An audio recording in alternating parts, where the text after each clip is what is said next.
Magandang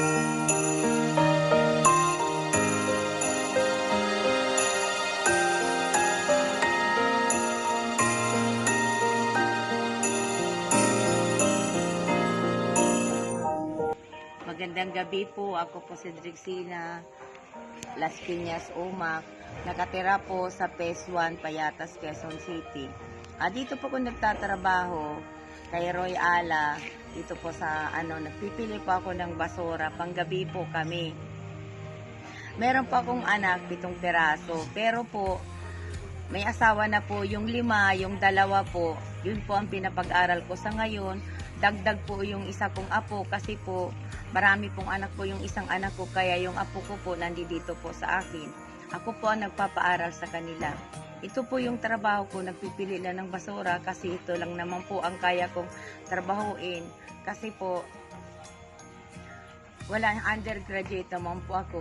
Wala pa akong katuwang sa trabaho kasi patay na po yung asawa ko. Kaya ako na lang po ang naghahanap buhay sa ngayon. Pinapaaral ko po yung 2 anak ko, dagdag yung apo ko. Pinagkakasya ko po yung pinagkakakitaan ko po sa gabi-gabi po nakita ko.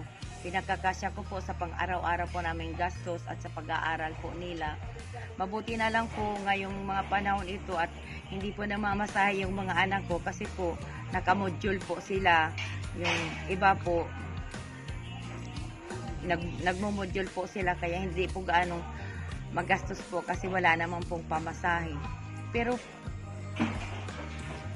medyo mahirap po ang trabaho ko dito kasi po panggabi po kami, matanda na po ako, natutusok po yung mga kamay ko ng kahit nakaglab po kami, hindi po naman po maiiwasan na matusok po yung kamay kasi po gabi nga po, kakaiba po sa araw talaga na makikita mo kaagad yung mga tinik or sticks, pero ganun pa rin po, pinagtitiisan ko rin po yung dahil wala naman po akong ibang pagkakakitaan po para po sa anak ko, para po sa pag-aaral nila.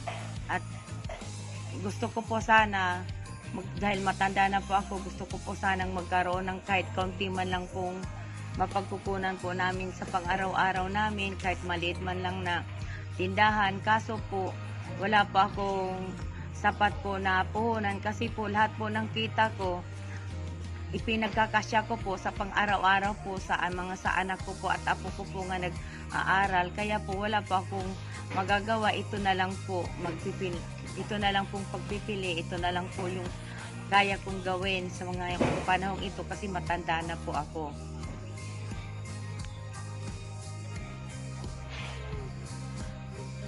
Gusto ko po sanang magkaroon ng kaunting puhunan kung sino man pong makapagbigay po sa akin ng puhunan po.